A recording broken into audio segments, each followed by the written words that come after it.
guys? It's Khalil, Hey, it's Chad. and we are the Marshals of Truth. Moving on to our next little mini series within a larger series of Peace v Freedom. As we're getting to the very end, we are moving on, chronologically to the pursuit of the balance between peace and freedom with George H.W. Bush and his son, George W. Bush, over their roles in foreign policy. We chose to name what very well may just be this one episode, the Liberators or the Liberators. Um, so we want to go straight into the business, which is George H.W. Bush's address to the nation for beginning Operation Desert Storm, which is the response, the wide UN response, of which the U.S. contributed many resources and many men because the U.S. has the biggest and best army in the world against the dictator Saddam Hussein of Iraq for invading Kuwait. Operation Desert Storm was an internationally led operation to not even unseat Saddam Hussein, but just withdraw his forces from Kuwait and weaken him to a certain extent, and where it would make it harder for him to invade another nation again. So this was in January 16th, 1991. I believe it was the day Operation Desert Storm was ready to kick off. After the months-long warning that the UN gave to Saddam Hussein to evacuate Kuwait, Bush said, quote, "This is an historic moment. We have, in this past year, made great progress in ending the long era of conflict and Cold War. We have before us the opportunity to forge for ourselves and for future generations a new world order, a world where the rule of law, not the law of the jungle, governs the conduct of nations. When we are successful, and we will be, we have a real chance at this new world order, an order in which a credible United Nations can use its peacekeeping role to fulfill the promise and vision of the UN's founders," end quote. So we are going to have our own challenges with Bush's assessment of the UN, but it's really interesting what he says about this new world order. What we've been talking about throughout many separate series and many separate episodes by this point is the idea that over the past 30 years, America really has has further advanced the cause of democracy, of liberal democracies, and all that comes with it, the balance between peace and freedom. I believe, as Reagan said, it was also work, family, community, even. It was like these are all human things, they're not just American things. And from 1991, around the time when the Soviet Union was collapsing and Soviet Russia ceased to exist at the end of 1991, from that point onward, America hasn't had a rival, which is a good thing when you look at America as being the best balance between peace and freedom, which is, again, a human ideal, something that all humans inherently want. Maybe they don't like the American system, but they like the idea of a balance between peace and freedom. They recognize that liberal democracy, of which, as Alan Ryan would describe America as being the exemplar of, is the best way to do that. This new world order is the order of which freedom and peace are prioritized, of which the forces of freedom and peace, which is, again, human ideals, have no check, and that is a good thing. And that doesn't mean that America doesn't have to answer to the UN. It has many times. It doesn't mean that the U.S. is inevitable. That there's some sort of like titanic threat that cannot be stopped. There are a lot of times when the U.S. is disappointed because it can't act, but because they follow rules, not like Putin in Russia right now, not like Xi Jinping with his drills, military drills around Taiwan. America does follow certain set of rules, but this new world order is an order of which freedom and peace are prioritized, and there's no check on human progress. That is a good thing. Yep. Here we are. After almost 50 years of a Cold War, liberalism had won, freedom had won. And now we have the chance to, like what as we call the New World Order, a chance to make the world into one that enables the ideas of freedom and peace to be balanced, that enables the liberalist system to be spread to those who want it, but the ideas that freedom and peace will be protected in all nations, all because they follow all the liberal societies too, are under this umbrella of law. We've touched on the law in some of our previous episodes in this series, but this idea of law in which no one is above, not the president, not the countries, ideally, no one is above this law. And so, in this liberal world order that we have established, or that we are establishing, everyone follows under this law. And so under that law, the freedoms of the people are protected. The peace um is still enacted in those countries. The peace and freedom is balanced through this liberal system, all of which, again, is managed under law. And so this is what you have now, a chance for the United States, the sole superpower on the planet at 1991, the chance to make the world one where liberalism will reign as the one system, as the greatest system on the planet. We have a chance to make it so that the world can be safe for that system to prosper and therefore allow the people of the world to prosper. And this is a moment where standing up to autocrats, standing up to dictators, is a way to do so. Standing up to Saddam Hussein and his illegal invasion of Kuwait is a way that liberalism, that the forces of freedom can be strong in their opposition to those who seek to oppose and crack down on the freedoms of the people. This is how the freedom of and the peace of the world that leaders such as Reagan or FDR or probably even Roosevelt or both Roosevelts would elaborate on. This is how that freedom, that peace of the world is gained through the strength of freedom, through peace, through strength. You get this through the powers of freedom being strong and standing up to these countries. Because if we want these values to be valued not just here, but everywhere, we have to do something about it. Because oh wait, there was something else, Chad, that you wanted to mention about how freedom is peace. Oh, perfectly. Yeah.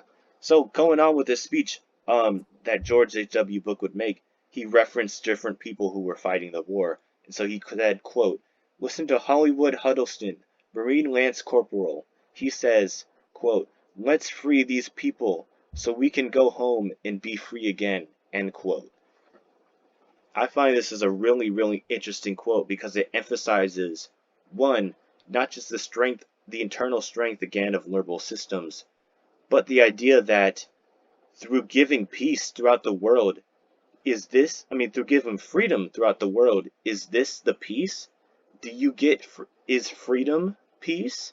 It sounds contradictory. We've spent this whole series comparing peace and freedom as two complete opposites on the scale. But you have to ask yourself, if freedom is peace? Is this how you get to that peace? And I would argue, yeah, because through these liberal systems, the freedom of the people is what has kept America, for example, from falling to dictators, to autocratic regimes. We fell into a civil war once, but not one since, because we have this strong freedom that has kept us decently peaceful compared to the around the world of revolutions and coups and violence. This freedom has led to the peace here, and therefore it could lead to peace somewhere else. Would you say as well, Khalil?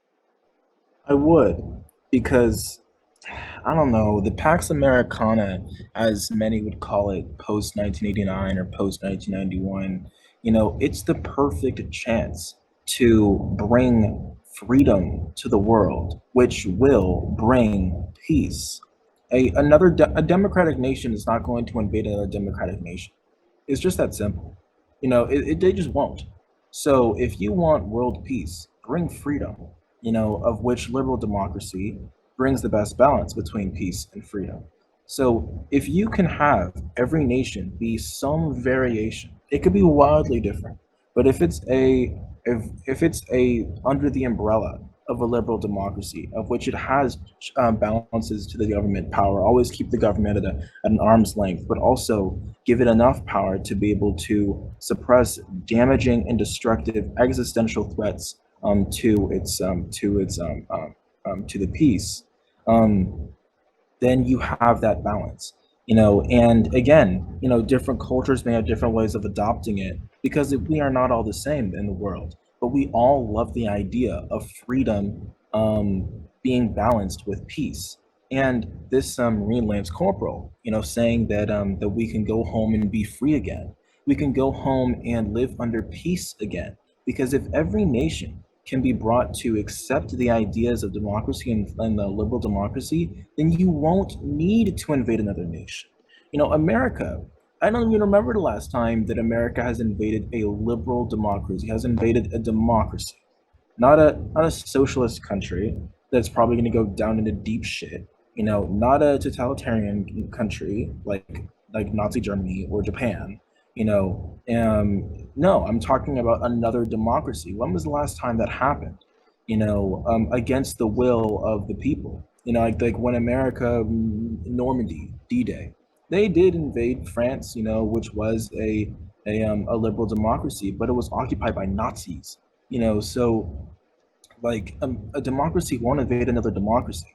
So when this Marine Lance Corporal, of which I don't know who exactly it was particularly, saying that free these people so we can go home and be free again, that's because, if every nation accepted the ideas of democracy in this Pax Americana, the perfect chance to bring democracy to the whole world, of which again is a human ideal, then we can be free again. And therefore, what he means is live in peace again.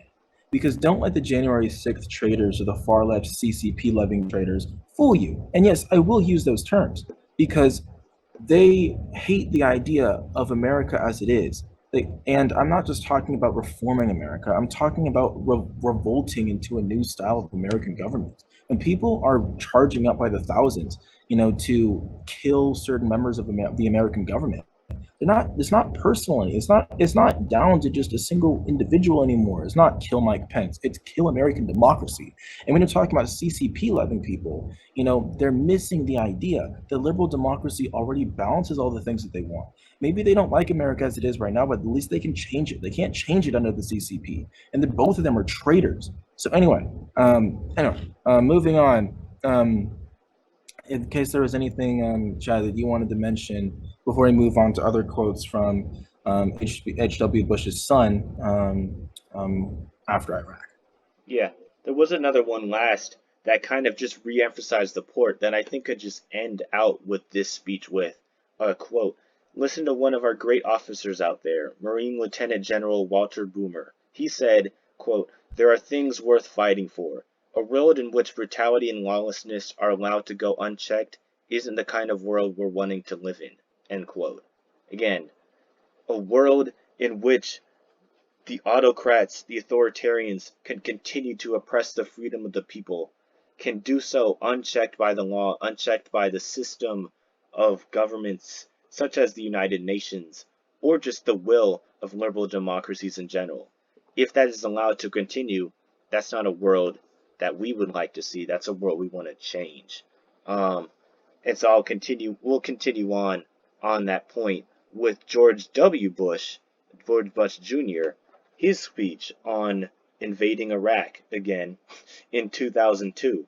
Um, in this one, this is in the lead up to the real invasion of Iraq in 2003, in getting the nation in the course of supporting this war. This speech wasn't mentioning as much of, the rhetoric around chemical weapons as much, but it was around the rhetoric of spreading freedom and democracy to autocracies around the world. So we begin with the first, October 7th, 2002. Now begin with the first quote. quote, "This nation, in World War and in Cold War, has never permitted the brutal and lawless to set history's course. Now, as before, we will secure our nation, protect our freedom, and help others find freedom of their own." End quote. So this again sets the scene of what the world can be and what the world can be in a liberal system, one that is governed by law, one in which these dictators cannot again be oppressing the freedoms of the people, one where the people can find the freedom within themselves to create whatever government they like. The liberal system, a liberal world order, does not mean that every government must be ran exactly like the United States. Not everyone has to have a House of Representatives, a Senate, Supreme Court, or local justices, states, all of that. We don't have to do that. What you need to have is the freedom for people within their countries to decide for themselves what kind of government they want to have. They need to have a government that works for them, one in which if they disagree with it, they could change it, one in which the law, in which checks and balances can continue to protect the freedoms of the people and stop these governments from transforming themselves into tyrants and autocracies, the ones that we seek to destroy. We must have, in a liberal system, they can mix it up as much as they want, have 50 billion senators, that's cool. But as long as they have a system in one is supported and established by the people of that country, and two is governed by the rule of law and has a system that keeps these governments from turning into autocracies and dictatorships, that is what we want in a liberal world order. Not everyone having the exact same government, but having these ideas of government in which at the very end of the day, the freedoms intrinsic to who we are still protected and respected by the governments that the people establish. Because, quote, America believes that all people are entitled to hope in human rights, to the non negotiable demands of human dignity. And again, highlighting that this is a human ideal, that this is universal. Quote, people everywhere prefer freedom to slavery, prosperity to squalor, self-government to the rule of terror and torture. End quote. So the Kuwaiti people don't want to be ruled by the Iraqis. The Taiwanese people don't want to be ruled by the Chinese people on the mainland by the CCP. And the Ukrainians do not want to be ruled by the Russians. It's that simple. People prefer freedom to slavery. It is a universal idea. And not only does America believe that people are entitled to hope and human rights, everyone secretly knows that. Everyone secretly knows that they want hope and human rights. And the people who have read the Communist Manifesto, have read Das Kapital, people that believe that communism, if it were practiced correctly, with a certain amount of reforms that we have learned, like from the fall of the Soviet Union and other communist socialist societies that existed and continue to exist today, that system may be good. Even those people know that humans want hope and human rights, not just Americans, but people. People prefer freedom to slavery. It's that simple. So anyway, moving on to Bush's address to the nation for beginning Operation Iraqi Freedom, which is what would be called the operation to invade Iraq, for reasons that are Hmm. somewhat they're contradictory. They're Some make not sense. the best. No, they're not great. They really aren't. They really aren't. I'll admit that was not a good one. That was actually a bad one. I'll admit, because there were two separate reasons. Really three, but one was because of oil. I believe Saddam Hussein, he made this deal in where he was going to move away exports of oil from Iraq, um, from the dollar, as the standard currency, to the euro, which was going to disrupt America's economic control, which would have made American gas prices more expensive, and it would have threatened America's position as an economic superpower, which, as the president of America, it's going to hurt your people, so you want to intervene. So that was personal. But then also, it was there was also the lie that Saddam Hussein had nukes, Weapons of mass destruction. weapons of And mass it's true that destruction. he did in the past. In the Iran-Iraq War of 1980 to 1988, Iraq extensively used chemical weapons against the Iranians and the Kurdish people within their own state. So at one point, yes, they did have chemical weapons. However, by the time we launched hey, it is true that they did exist. I do want to point that out because people seem to forget that. However, by the time of 2003, by the time of the 1990s, really, those weapons had gone away. They've disassembled their factories. By the time we invaded, they were gone. But I did want to point that out there. They did exist at some point. They were not there by the time we were arranging for the invasion. So that was one of the other reasons that we claimed to invade for. It was shaky intelligence from the start. A lot of assumptions were made. Um, Again, problem of not having intelligence on the ground. But anyways, we took it, we ran with it, we tried to prove it to the entire world, which we didn't, which is why we only had a couple other nations to go with us and not the entire United Nations. But that was one of the not so good reasons we invaded Iraq. It was not, you But know, the not third great, reason, not terrible. It was terrible, kind of, but just not yeah, really I great. mean, like like uh, you can look at a lot of U.S. interventions and explain it away as bringing freedom to a place, or to stop a dictator, or to do a whole bunch of other different things that would eventually lead to more harm, more people hurt. If intervention did not take place. But with Iraq, it's really hard because it is one of those examples of where America just simply did the wrong thing. But it could be interpreted as America taking out a dictator, because Saddam Hussein, within 2 to 3 years of the invasion, was executed by the Hague, right? Yeah, in the Yeah, same year that Milosevic was executed. Yeah, so 2006. yeah, it was an interesting year. It was an interesting year. And Saddam Hussein, he was legitimately a dictator. He's not. You Yeah. don't say that he wasn't. This man killed like ethnic minorities willingly just for fun. Yeah, we talked Villages, about the Kurds in Turkey. He did the same thing in Iraq. Like I right? He said, chemical drank weapons political attacks, dissidents. ethnic cleansing. He was bad. You can't Yeah, deny that. yeah, and he was torturing political dissidents.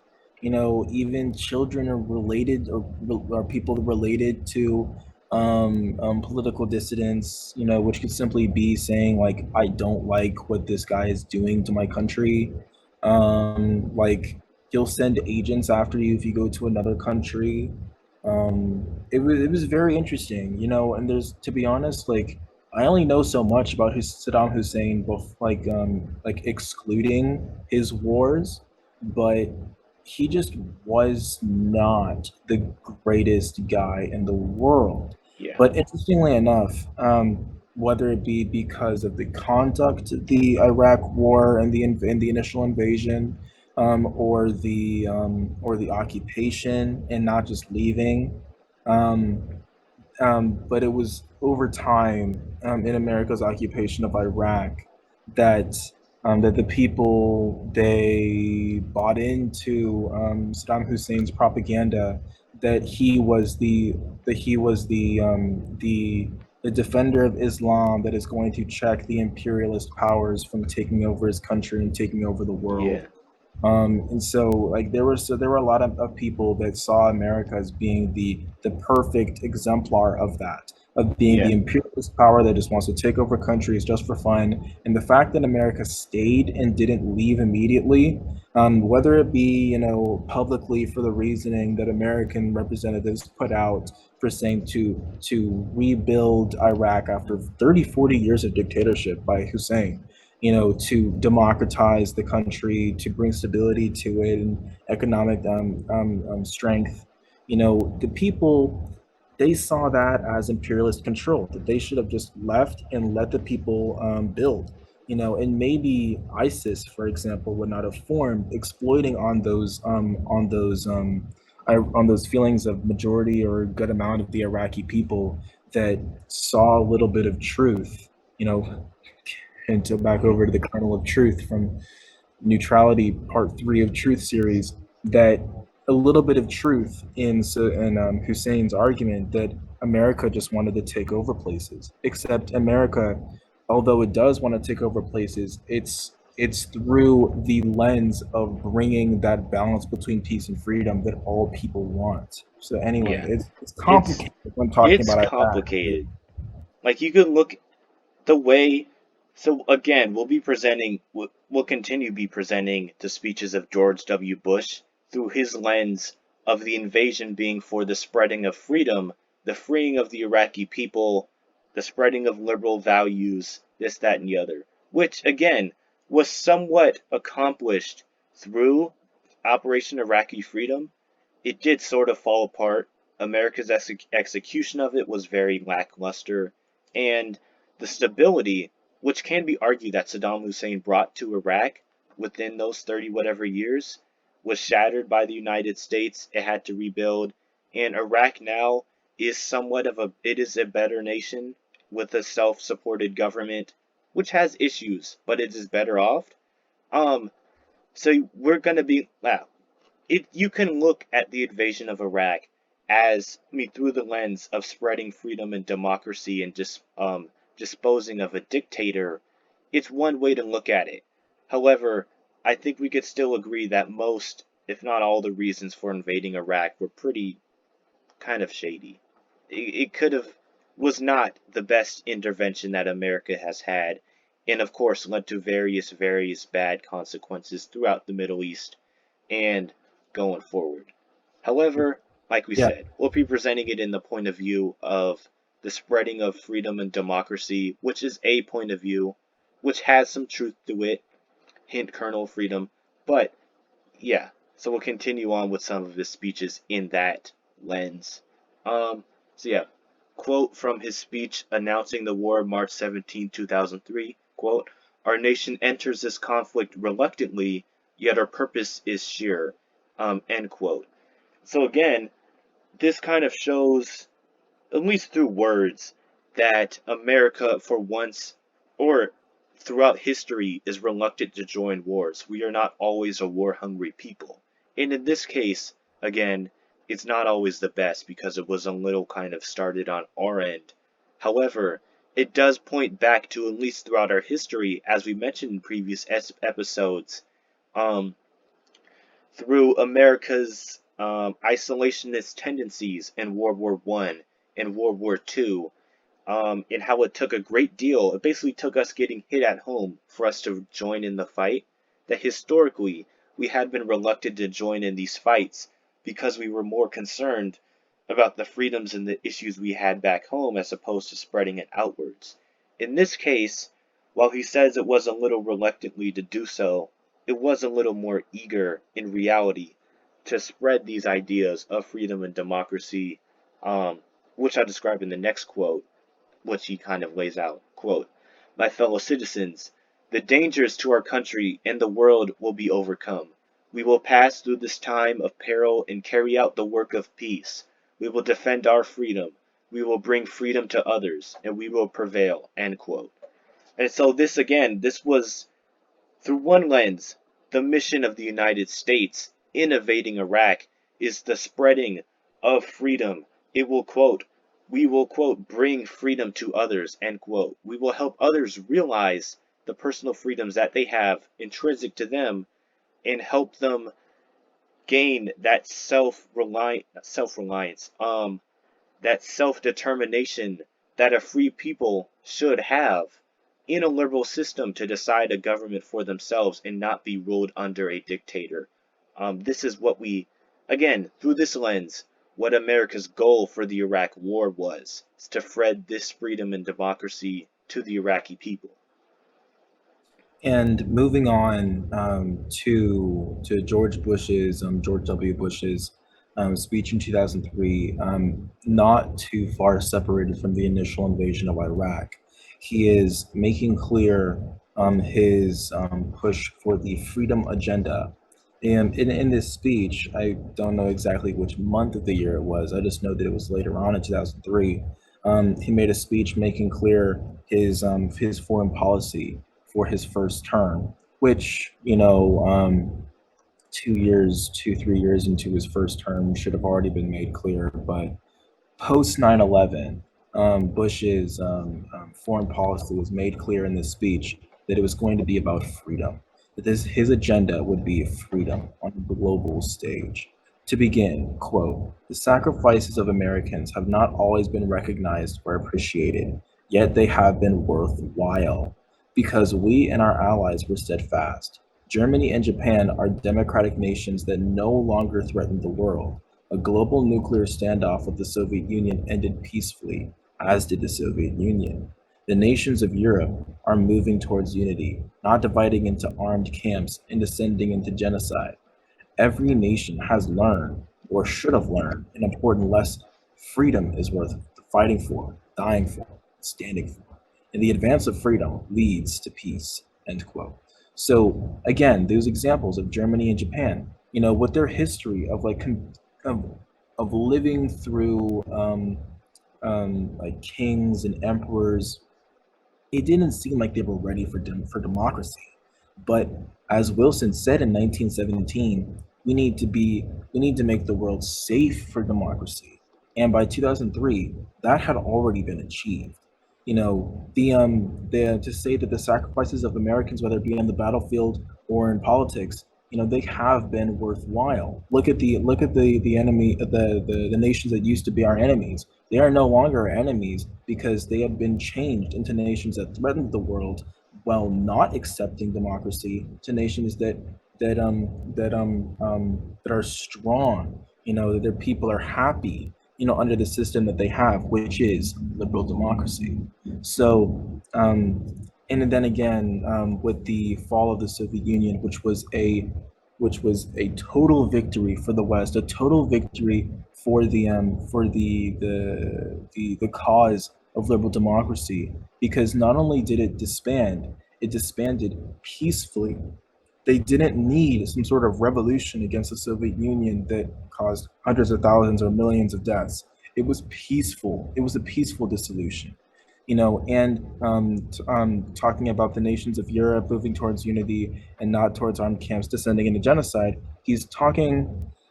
Hopefully, I'd assume that he's talking about the comparison to World War One and World War Two. The nations of Europe, which were so violent, in the years leading up, are free now. So moving on, to another quote I want to quickly say and say something about it. Quote, therefore, the United States has adopted a new policy strategy, a forward strategy of freedom in the Middle East. This strategy requires the same persistence and energy and idealism we have shown before, and it will yield the same results. As in Europe, as in Asia, as in every region of the world, the advance of freedom leads to peace. The advance of freedom is the calling of our time. It is the calling of our country. From the 14 points to the four freedoms to the speech in Westminster, Iron Curtain, America has put our power at the service of principle. We believe that liberty is the design of nature. We believe that liberty is the direction of history. We believe that the human fulfillment and the excellence come in the responsible exercise of liberty. We believe that freedom and the freedom we prize is not for us alone. It is the right and the capacity of all mankind. End quote. Yeah, that perfectly encapsulates where we kind of end out with these American leaders and how they describe liberty. It is not something that is only for us, that is for us alone. It is not just for Americans. It is for all mankind. Every human, because they have that right of liberty, they have that right of freedom intrinsic to who they are. They and the responsible and then also the responsible exercise of liberty, and which is an idea we could kind of call order. We have the idea of liberty, of freedom intrinsic to who we are. We have the want for order required in how we exercise that freedom.